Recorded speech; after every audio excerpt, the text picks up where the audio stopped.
Je suis né dans la mission de l'Esprit Saint, un nouveau mouvement religieux sectaire. Par chance, mes parents m'en sortirent vers l'âge de 5 ans. Toutefois, quelques années plus tard, ils m'introduisirent à la scientologie, une autre secte que j'ai fréquentée pendant plusieurs années avant de la quitter définitivement vers la mi-trentaine. Par la suite, j'ai poursuivi ma quête de sens au travers d'autres mouvements pour terminer mon parcours chaotique chez les évangéliques dans un piteux état. Mon nom est Michel Laflèche-Francoeur. Je suis l'auteur du livre « Les religions de mon père », de la mission de l'Esprit Saint à la scientologie. Dans cet épisode, je m'entretiens avec Jean-Sébastien Bourret et Michel Bellé, des Sceptiques du Québec.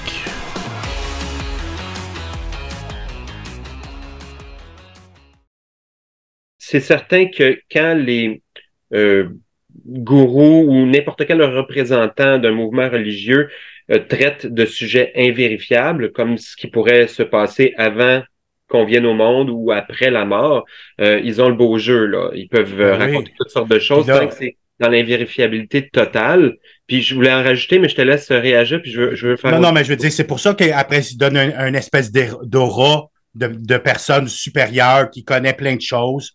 Puis c'est souvent les personnes charismatiques qui ont une attraction, que tu leur donnes un pouvoir en partant, parce qu'en partant, tu le vois la face, puis tu viens obnubilé. Fait que tout ce qui sort de leur bouche, là, tu t'es porté à le gober. Fait que souvent, c'est des personnes charismatiques, puis on leur donne un statut d'une personne comme Hubbard. Il y avait un buste de lui là, dans l'entrée de la Scientologie. Puis on disait que c'était un gars, lui, qui avait tout vu dans le monde. Là. Puis c'était quasiment on avait dit qu'il avait été décoré de certaines médailles de l'armée. C'était même pas vrai, là, tout ce qu'on disait sur lui. Mais on voulait il donner tellement un statut prestigieux comme une personne supérieure aux autres, donc qui aurait des connaissances supérieures, puis qui... Oui, je vais peut-être juste faire un petit point ici. C'est d'ailleurs quelque chose qui est commun, que tu vois dans à peu près toutes les sectes. Un gourou qui semble savoir beaucoup de choses, qui est charismatique, en qui les gens ont confiance, et les gens mettent leur confiance en cette personne-là, puis c'est ça qui maintient la secte, qui maintient les croyances. On voit ça aussi dans les religions. Si on regarde par exemple l'islam avec Mohamed ou Mahomet, comme certains l'appellent, ou même avec Jésus-Christ, puis les anciens prophètes, les gens mettent leur confiance en ça, puis ça fait en sorte que ces religions-là continuent de progresser puis de se vendre. Ben oui. Puis, excuse-moi, vas-y, je voulais dire que un chaman ou un prêtre ou une personne religieuse, c'est quelqu'un qui prétend pouvoir faire le lien avec le monde spirituel, avoir accès à un savoir que le commun des mortels n'a pas accès à ce savoir-là. Donc, eux prétendent, quand tu dis « je suis chaman », moi, ou je suis médium, moi, j'ai accès à ce monde des esprits, le monde de l'eau, un monde immatériel, un monde que les autres n'ont pas accès. Donc, moi, je reviens avec des connaissances que toi, tu pourras pas avoir parce que moi, je parle aux esprits, toi, parles-tu aux esprits? Non, bon, ben, écoute-moi, moi, je parle aux esprits. Puis en plus, ces connaissances-là te concernent, mon ami. Oui. Il y a quelque chose à te dire qui te concerne et ça va changer ta vie pour toujours parce que ça vient d'une autre dimension à laquelle tu n'as pas accès. Mais je vais te montrer comment y avoir accès. Ça va prendre des années, ça va prendre des sacrifices de ta part, puis je vais te montrer comment y avoir accès. Et puis, une autre dimension qui m'était venue à la tête, c'est que aussitôt que le gourou perd de son aura de prestige, c'est fichu, là. Le gourou, là, faut pas que tu ailles aux toilettes après lui. Parce qu'à lui, quand il fait caca, ça pue pas. Puis il est toujours habillé propre. Tu peux pas le voir avec des vêtements tachés, avec des... Tu sais, il faut qu'il garde... C'est pour ça qu'on fait tout pour cacher, admettre les gourous, là. Quand est-ce que ça a tombé, là? C'est quand on a vu qu'il y avait de la sexualité avec des, soit outre-mariage ou avec des adolescentes ou des adolescents. Aussitôt que tu vois que le gourou a des penchants qui sont, trop humain, il est trop humain. Là, c'est là que sa position devient fragile, oui. Quand on voit ses faiblesses. Fragilité. Puis souvent, ouais. Puis rendu là, c'est fini, là. C'est comme le gars, là, le gourou du yoga show, là. Quand son nom ne me revient pas, là, il a parti plein de centres de yoga show, là. Puis c'était une divinité, lui aussi, le monde. Puis là, quand on a su qu'il abusait de femmes, puis qu'il y a des, tu sais, qu'il c'était un maudit cochon, puis il était toujours en érection dans son maillot, puis c'était fini pour lui, là. Son image, c'est fini. Fait que là, il perd le pouvoir sur les adeptes. Mm. Fait que la personne doit rester obnubilée. L'adepte doit rester obnubilé. Puis c'est pour ça qu'on cache tellement les mensonges de Hubbard, puis qu'on essayait de faire taire les journalistes qui voulaient dire la vérité sur Hubbard. Les scientologues te disent, je vais te montrer comment y avoir accès à cet au-delà, les révélations du monde spirituel, mais ce ne sont pas toutes les religions qui disent ça. Parce que dans certaines autres religions, ils vont pas dire, je vais te montrer comment toi-même y avoir accès par toi-même à cet autre monde-là, cette autre réalité-là. Ils vont dire plutôt, passe par moi. Je sais que dans la religion catholique, la religion catholique, c'est, non, viens voir le prêtre. Lui, le prêtre, il est connecté. Toi, t'es pas connecté. Passe par le prêtre. Le prêtre, il va te l'expliquer. Il va tout te montrer ça. Il va tout te l'expliquer. Mais c'est pas toi-même qui va avoir un accès direct au divin. Ouais, exactement. Mais peut-être, je vais pas m'astiner avec toi, mais je mettrais peut-être pas le catholicisme là-dedans, plus l'évangélisme, les pentecôtistes en particulier, où ce que tout est basé sur l'Esprit Saint, ou les baptistes, où ce que les pasteurs, les pasteurs ont une aura, on est une image de star, ça se promène en jet privé, c'est des gens spéciaux choisis par Dieu. Alors que le prêtre dans le catholicisme, c'est une personne qui a fait 7 ans d'université quand même et qui est vêtu du vêtement du sacerdoce, là. C'est pas pareil. On donne pas au prêtre la capacité nécessairement d'être en contact avec Dieu. Peut-être que mon exemple est boiteux parce que c'est plus l'évangélisme. OK, j'y allais avec ce que je connaissais, mais c'est de façon générale que je voulais juste dire que de façon générale, dans certaines religions, ils ne prétendent pas que qu'on va te montrer comment toi avoir accès au divin.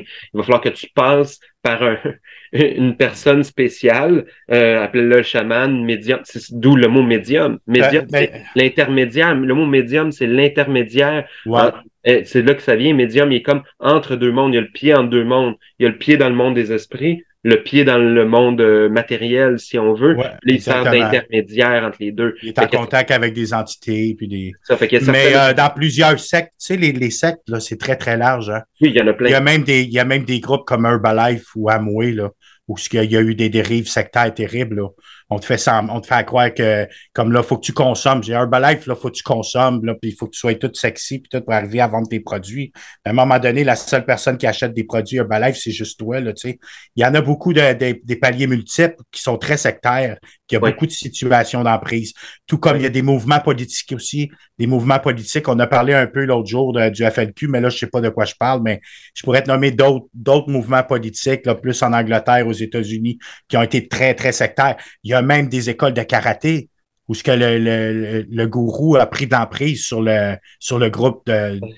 C'est très, très large quand on parle de secte. Quand on parle de religion, c'est une autre chose. Mais moi, quand je te parle de secte, souvent, c'est des mouvements d'amélioration personnelle où ce qu'ils vont dire, moi, je vais te montrer comment arriver à sortir de ton corps puis à rentrer en... Ça l'arrive aussi. Il y a beaucoup de sectes qui sont fondées comme ça, dont la scientologie, puis dans une certaine mesure, la mission de l'Esprit Saint, parce qu'après 3, 4, 5 générations, tu es supposé d'être légal à Jésus, tu es supposé d'être Dieu, pratiquement à l'image de Dieu, puis... Oui. Une des choses qui t'est promis par la scientologie, c'est qu'ils vont te permettre d'accéder à tes vies passées. Ça, ils te le promettent de ton vivant. C'est pas après ta mort, là. Mais de ton vivant, tu aurais accès à tes vies passées, tu pourrais les connaître. Ils te promettent aussi que tu vas pouvoir régler tes problèmes et les faire disparaître, comprendre tes problèmes, les régler, les faire disparaître, communiquer librement. Tu sais, ils te promettent des choses que tu es supposé d'avoir. Ils disent que tu vas te rappeler l'entièreté de tes vies passées. Fait qu'en te rappelant tout ça, il y aura plus de contrôle sur toi. Oui. Fait que tu vas te rappeler de toute cette zone inconsciente de milliers de vies en arrière. Fait que oui, la scientologie te promet de faire de toi une espèce d'ego à Dieu, une espèce de Dieu. Mais il y en a beaucoup de mouvements comme ça qui sont... Mais l'affaire, c'est que tu rentres dans la secte, puis tu restes... Puis là, on dit que ça peut prendre 20-30 ans avant que tu arrives le même niveau que le gourou. Fait que là, pendant les 10, 15, 20 premières années, il va falloir que tu te soumettes. Ouais. Puis c'est les gens plus hauts dans la pyramide qui vont prendre des décisions pour toi, qui vont te dire quoi faire, puis qui vont t'enseigner. Puis là, dans 15-20 ans plus tard, tu vas accéder à un niveau de... C'est très hiérarchique. C'est très hiérarchique parce que quand tu es en bas, tu te dis, ben là, eux autres, ils connaissent ça, ils ont la... Puis, tu sais, à un moment ou un autre, comme tu disais, toi, ça te faisait du bien d'y aller. Fait que tu dis, ben, ils doivent connaître ça, ils doivent savoir de quoi ils parlent. Puis même si il y a une partie de toi, tu disais, c'était autant tes instincts que des fois ton jugement, tu lisais des choses ou tu regardais les tétans, là, le schéma des tétans, ou il y a des fois, tu entendais ou tu lisais des choses chez les scientologues, puis tu disais, ça marche pas. Mais il y a une partie de toi aussi, tu étais comme un peu tiraillé, si j'ai bien compris, corrige-moi si je me trompe, mais tu disais, ben peut-être que c'est parce que j'en sais pas assez, puis je connais pas assez ça, puis qu'avec le Moi, temps... qu'est-ce qui arrivait, là? Ouais, un petit peu, mais ça n'a pas marché longtemps. Moi, qu'est-ce qui arrivait, c'est que quand je rentrais dans l'église de Scientologie de Montréal, là, je retombais presque automatiquement sur mon Pink Cloud. Si je passais 2 semaines sans aller à l'église de Scientologie, là, je devenais dépressif, déprimé. Puis là, j'avais juste à retourner là. Fait que des fois, là, j'allais juste, admettons, pour m'impliquer, pour peinturer une pièce ou pour aider un peu dans un département. Même pas nécessairement pour étudier. Juste le fait d'être dans l'environnement où j'avais vécu beaucoup de dissociation, là, ça me remettait dans cet état-là. Puis ça me dépluguait de la marde en dedans de moi qui voulait se faire sentir. Puis si je retombais sur mon Pink Cloud. Ouais. Puis, mais sauf que moi, quand j'ai commencé à étudier en musique, là, quand j'ai rentré à McGill, puis en plus, j'ai connu la musique classique en rentrant à McGill. Je m'en allais étudier en chant classique parce que moi, j'avais été accepté sur audition vocale. J'avais juste un secondaire 4. J'avais presque jamais étudié en musique. Puis là, j'ai commencé à aller voir plein de concerts à McGill. J'étais allé voir certains de mes premiers opéras à Place des Arts. Je suis venu très, très rail. Mais là, ça n'avait plus rapport à la Scientologie. Mais c'était gros trip-là de musique que j'avais, puis je me voyais devenir chanteur d'opéra, puis ça me mettait aussi high que la Scientologie me mettait. Ça me mettait dans une autre utopie. Parce que je pourrais pas devenir un chanteur d'opéra. J'ai rentré à McGill trop tard, puis j'avais pas le background musical. Mais c'était une espèce d'utopie, un autre rêve auquel je m'accrochais, qui me sortirait de mon quotidien de merde que j'avais vécu depuis que j'étais petit cul à Montréal, puis la drogue, puis tout le kit. Moi, je me voyais aller chanter en Europe, puis aller chanter à New York, puis voyager en première classe, puis tu sais.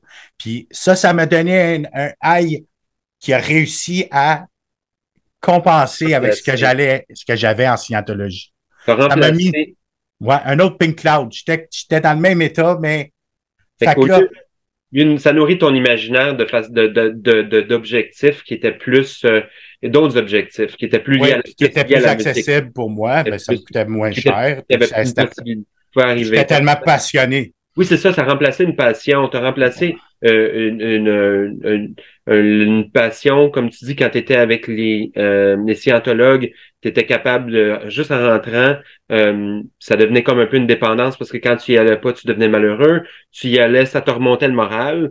Et puis, à un moment donné, tu as réussi à te remonter le moral grâce à la musique. Fait que là, ça coûtait pas mal moins cher. Puis il y avait peut-être moins de toutes sortes de messages. Il y avait beaucoup moins de contraintes. Moins de contraintes. Fait que là, juste en tripant, toi, t'étais un gars, t'étais dans une période de ta vie où tu avais besoin de certains trips, là, de triper. J'avais besoin d'espoir. Besoin d'espoir aussi. J'avais besoin de croire que j'aurais une vie meilleure. Tu sais. Puis j'avais des croyances aussi religieuses que je me disais, OK, là, Dieu m'a mis sa bonne traque, là. Ma place est là, tu sais. Je cherchais ma place dans le monde. Puis dans une certaine mesure, j'étais croyant. Puis là, quand je suis arrivé en musique, là, mon avenir se définait par là, ma place était là. Puis de plus en plus aussi, si j'allais en scientologie, ce qu'on me donnait en scientologie, si ça m'aidait pas à faire progresser ma carrière, ça m'intéressait pas. OK. À ce moment-là, ton objectif, c'était ta carrière. Tu t'es dit, je veux une belle carrière. Moi, je voulais chanter. Puis eux autres, ils pouvaient pas m'aider avec ça. Ouais. Eux autres, ils me disaient, va chanter dans l'organisation maritime, là, pour, ou bien acter dans les films, ils font des films en scientologie pour, d'enseignement, des films d'enseignement ou de la pub. Puis là, ils me voyaient plus là-dedans, ils essayaient de me diriger vers ça. Puis, fait que c'est ça. Quand j'étais à McGill, là, dans la faculté, là, j'étais smart. Puis là, c'est là que j'ai commencé à regarder des livres anti-scientologie. Puis que de plus en plus, là, mon idée commençait à se faire là, de vraiment saisir la scientologie puis de voir comment est-ce que Hubbard m'avait menti. Mais il nous avait tous menti. Comment que tout ce qu'on disait sur Hubbard, que c'était de la bullshit, dans le fond, Hubbard, tabarouette, il était payé comme moi, là, quand tu regardes son passé, c'est un batteur de femmes, son fils homosexuel qui s'est suicidé parce que Hubert était homophobe à la planche. OK. Il était drogué, il consommait beaucoup de pilules, des barbituriques. Il n'avait jamais été un héros. Au contraire, il s'est fait foutre dehors de l'armée américaine. Il a fait des conneries. Il pensait que c'était des sous-marins mexicains, mais non, c'était des bouées. Là. Il a bombardé des bouées, des affaires. Il s'est fait mettre dehors de l'armée américaine, alors qu'en Scientologie, on disait qu'il avait eu la médaille Purple. Puis là, j'ai commencé à voir la vérité, puis à me détacher plus concrètement de la Scientologie pour voir que, dans le fond, ces gens-là, c'est des prédateurs. Oui. Là, ça a été plus que juste du désintéressement. Oui. Là, j'ai commencé à les percevoir comme des personnes dangereuses. Oui, parce que tu as dû être troublé de tous ces mensonges et ces idées fausses. Tu as dû te sentir trahi. Tu sais, tu dis des prédateurs, des gens qui essaient d'avoir, comment tu appelais ça, du contrôle sur toi, t'as utilisé une expression, là, d'avoir une emprise. Donc là, tu t'es mis t'as changé ton point de vue. Au lieu d'être des gens qui voulaient t'aider, tu t'es dit, la scientologie, eux autres, ils veulent profiter de moi. Est-ce que c'est ça que tu t'es dit? Oui, mais ça a pris du temps un peu parce que quand j'ai commencé à voir c'est quoi la Scientologie, j'en étais pas mal sorti. J'étais rendu à McGill en musique, puis j'allais moins en moins à l'église de Scientologie. Puis là, tranquillement, j'ai commencé à apprendre. C'est plus comme si ça a fait, ça me donnait raison aux doutes que j'avais. Quand je suis retourné en Scientologie à 21 ans, là, je suis retourné dans la grande académie. Là, tout de suite, les premiers bulletins que Hubert a écrits, que j'ai lus, là, tout de suite, j'étais en désaccord avec eux. Ouais. Parce que là, j'avais plus de. Il y a plein d'affaires que j'avais plus le droit de faire. Il fallait que je me soumette complètement à l'organisation de Scientologie pendant que j'étais dans la salle de cours. Puis il y a plein d'exemples que j'ai mis dans le livre, là. Puis ça, je n'étais pas d'accord. Je me suis levé, ce soir-là, j'ai sorti de l'académie, puis je suis allé voir la personne que je venais de lui donner 4 000 $. J'ai dit, j'aimerais mieux avoir mon argent parce que finalement, ça m'intéresse pas.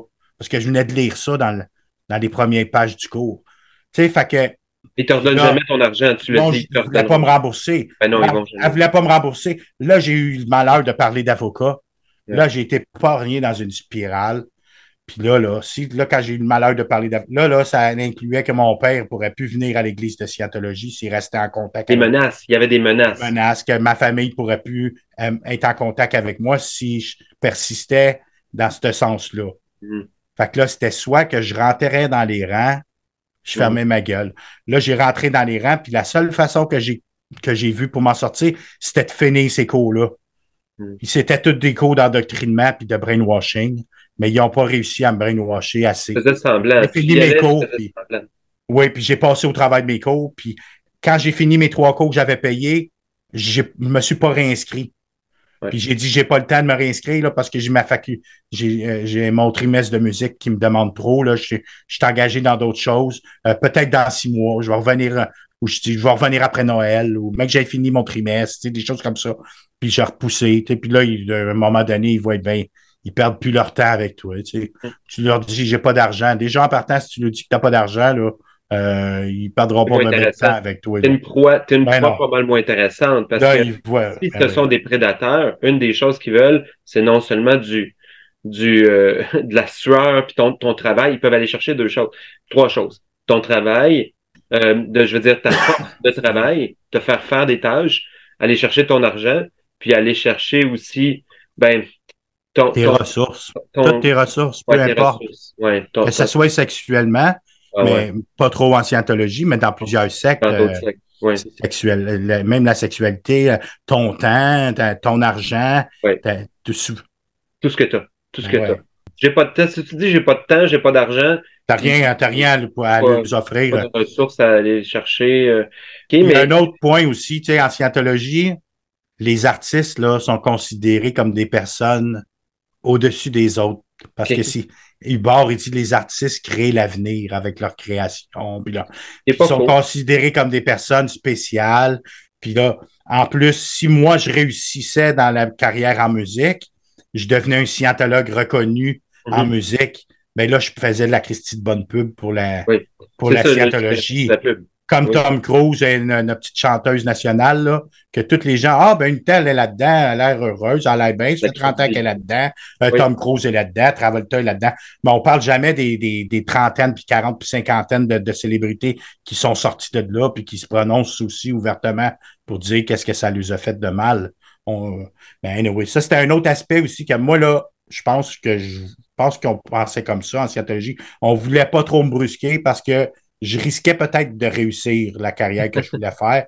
Puis là, je pourrais devenir un bon porte-parole. Oui, c'est ça. Ils sont à la recherche d'agents de dissémination. C'est le troisième point que j'essayais d'amener, là, en tournant autour du pot, mais des agents de dissémination de leurs idées. Et à partir du moment où tu es un artiste, comme tu dis, que ce soit un acteur ou n'importe quelle personne connue, quand tu es connu, tu mets ça à map, tu leur fais de la bonne pub et Oui.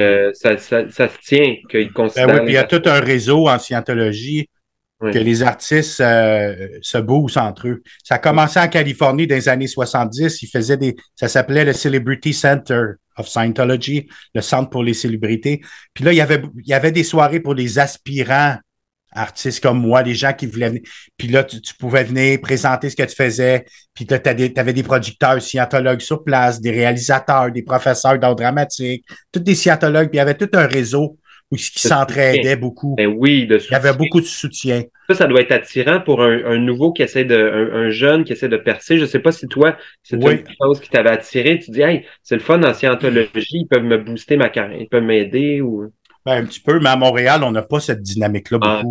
ok. Mais c'est beaucoup à Los Angeles. Oui, un petit peu. J'ai déjà rencontré cette femme dont je ne veux pas dire le nom, mais très sympathique puis tout, mais elle a trouvé mes chansons qu'elle a entendues, elle les a trouvées très bas de ton. Puis elle avait raison. Pas de Moi, je ton. chantais plus des affaires comme Brel ou tu sais, des Moustaki, des textes avec de la profondeur, avec les.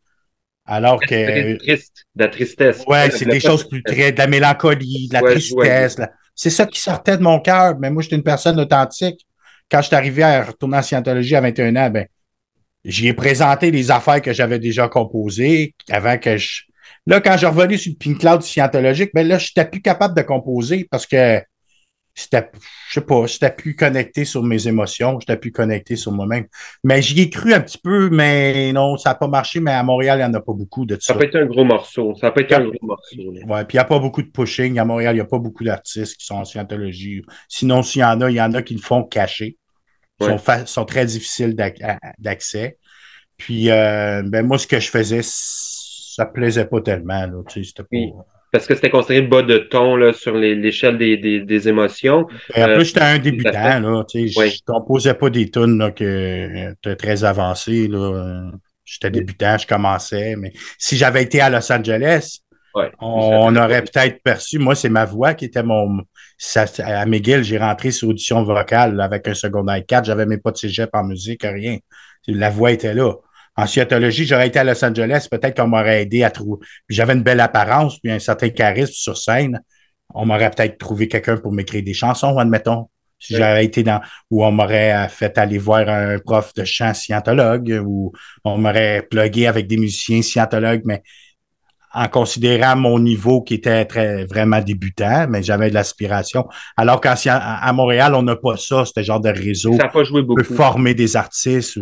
Oui, ça n'a pas joué beaucoup, ça n'a pas pesé lourd. Non, pas vraiment, non. Parce que tu l'as dit toi-même tantôt, ce que tu as dit, c'est que il pouvait pas vraiment t'aider à développer ta carrière. Fait que, non, il n'y a pas. Ben, il n'y a pas cette dynamique-là à Montréal, pas dans le temps que j'étais là, en tout cas. Mais je voulais juste que tu clarifies une expression que tu as utilisée tantôt. Tu parlais de différents types de chansons. Puis tu as utilisé l'expression chanson de type bottin de téléphone. Je suis pas familier avec l'expression. Ben, moi, c'est ça, c'est de la musique commerciale. Là, tu sais, musique commerciale. OK. Musique commerciale. Bon. Puis toi, de la bottin de téléphone. C'est des chansons qu'on écrit sur mesure pour un artiste qui a telle image. Tu sais, il y en a des compositeurs professionnels, ils vont composer une chanson pour, admettons, Céline Dion quand elle avait 17 ans, là, une affaire qui va aller chercher le cœur des mamans dans les maisons, tu sais, des chansons écrites sur mesure pour le public. Pour le public du moment, mettons, qu'est-ce qui pogne présentement, ou tel artiste qu'on veut mettre de l'avant, puis on va utiliser tel aspect de la personne. Donc, on va écrire des chansons sur mesure pour la personne. C'est ça que je voulais dire. Moi, je suis pas capable d'écrire des chansons de même.